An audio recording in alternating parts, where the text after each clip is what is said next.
Hello, you are watching Make TV, and these are 28 things that I've learned now that I'm 28. Let's continue. This is part 2. I totally wasn't looking at the camera, sorry. All right, we were on number 7. Man, we got a long way to go. So it's number 7, I don't like traveling. I just don't. I don't like driving to the airport, getting in line, TSA, checking your shit, taking off your shoes, riding in the plane, sleeping like this, like this, like this, like this. 8, I want a home more than anything. Part of my happiness moving forward will be the continuation of us making this home a real home. And a real home means no roommates. It means furniture and rugs that we have chosen out together. It means a kitchen that is fully functional. It means a backyard that I can enjoy and is not surrounded by barking, annoying dogs. And I don't mean to focus on all of the negative, but those are the things, you know, like that I want to improve in our home so that our home is our home. And the idea of a home just stems from when I was growing up, we had a home. And that's where I come from. And my husband doesn't really come from that point of view, but I'm really grateful that he's really receptive of, yes, wanting to make this house a home. What am I on? Number 9. Oh, I totally, I'm respecting myself now as a content creator and a service provider. So before, I'm coming to terms with what I'm worth as far as the service that I provide as an entrepreneur, as well as the service and work that I provide within our own businesses, and how I communicate that to Kevin. And because you know, the way that we work for our businesses, I don't necessarily get a paycheck, right? Because we don't have that kind of system set up. So there was a lot of conversations that we had to have in order for my compensation to satisfy me, you know, because it's not, you know, I don't get cut a check, you know what I mean? So it's different. But yeah, definitely respecting myself more as somebody who is a business person and entrepreneur. This is a big one for me, and it's I see a lot of possibility and positivity coming from this, but my parents need guidance on health, on health guidance, on spiritual guidance, on mental guidance, and this is how I'm going to repay them. So a lot of Asian families, Asian kids especially, they feel incredibly indebted to their parents, and it's so great because we shoot a lot of Asian weddings, and you will see that they're like versus a white wedding. And I'm not saying that white people don't love their parents, but like always, without a fault, Asian weddings, the Asian couple is always like, I want to take some time to thank my parents, crying, parents crying, super like silent, non-communicative, and really like just so like this incredible thankfulness that they have for their parents, right? I don't really see that. I'm just saying that's what we see, okay? That's what we see. We've shot weddings for like 7 years. That is what we see. You know, they take a lot of time and even, you know, bowing on the floor like Chinese style to their parents. And I get that, like if that was in my culture, I would be doing that all the time. And I love my parents a lot.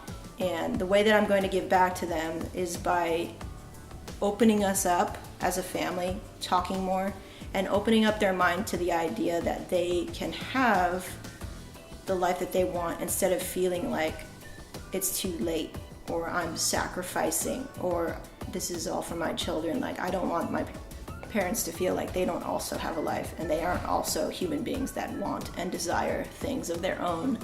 And I think as I have led and influenced the people who care the most to me, I owe them that. So that is going to be part of my mission as I get older, is to show them through patience and example, mostly through a lot of patience and just talking to them and spending time with them, moving forward, that you know, they can be happy, be happier all the time, every day, be happier. I want them to have that. So, yeah, that kind of makes me get choked up a little bit, but that's definitely going to be part of why I'm here on this earth, is giving back to them in that way. So, number 10, I'm learning how to be a true friend. I've never really been good at making friends. When I was in grade school, I always had one friend, and it was a boy.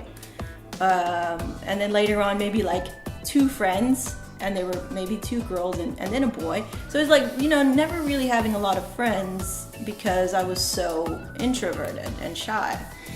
And whenever I was surrounded by a lot of people, I would trip over my words and I would just be like, just stop.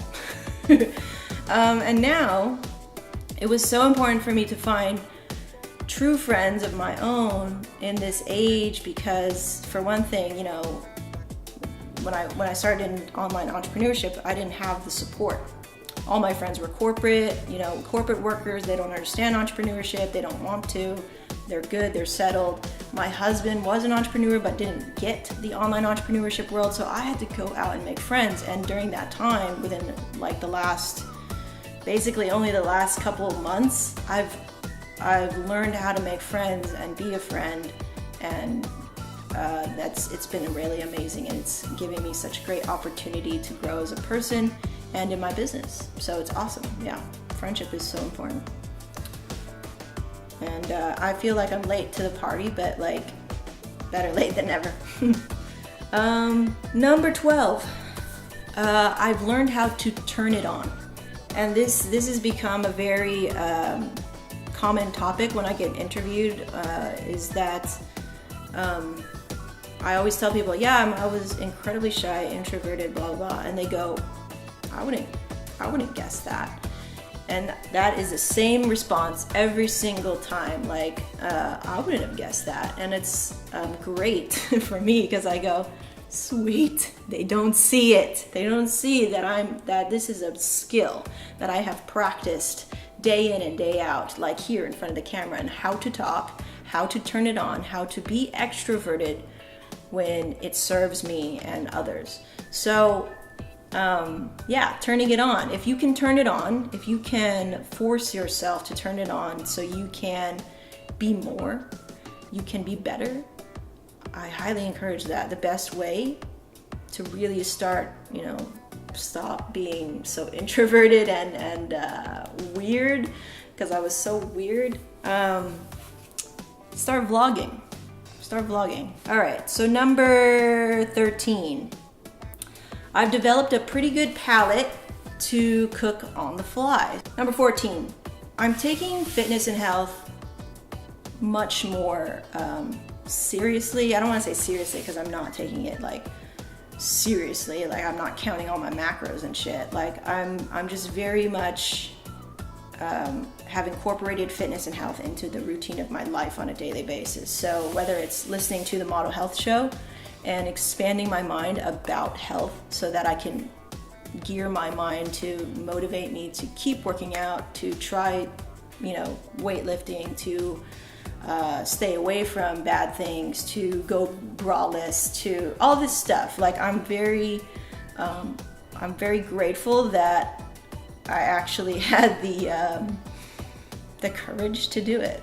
You know, I think it takes courage to change your habits, you know, to change your life when it's very easy to go the convenient route. It takes courage. So, all right, we're at 12 minutes, and yeah, we're gonna break this thing up into a bunch of videos. So they're not terribly long. So I hope you enjoyed that. There's a couple of things in there that I think, some great takeaways, especially the parents one, that I think is super important. That's the one that stands out for me. And I hope that these help you or inspire you to take action or change your mind about things and to make your life better moving forward, no matter how old you are. All right, so good things. We'll see you in the next one in part 3 on Made TV on 28 things I've learned now that I'm 28. Peace.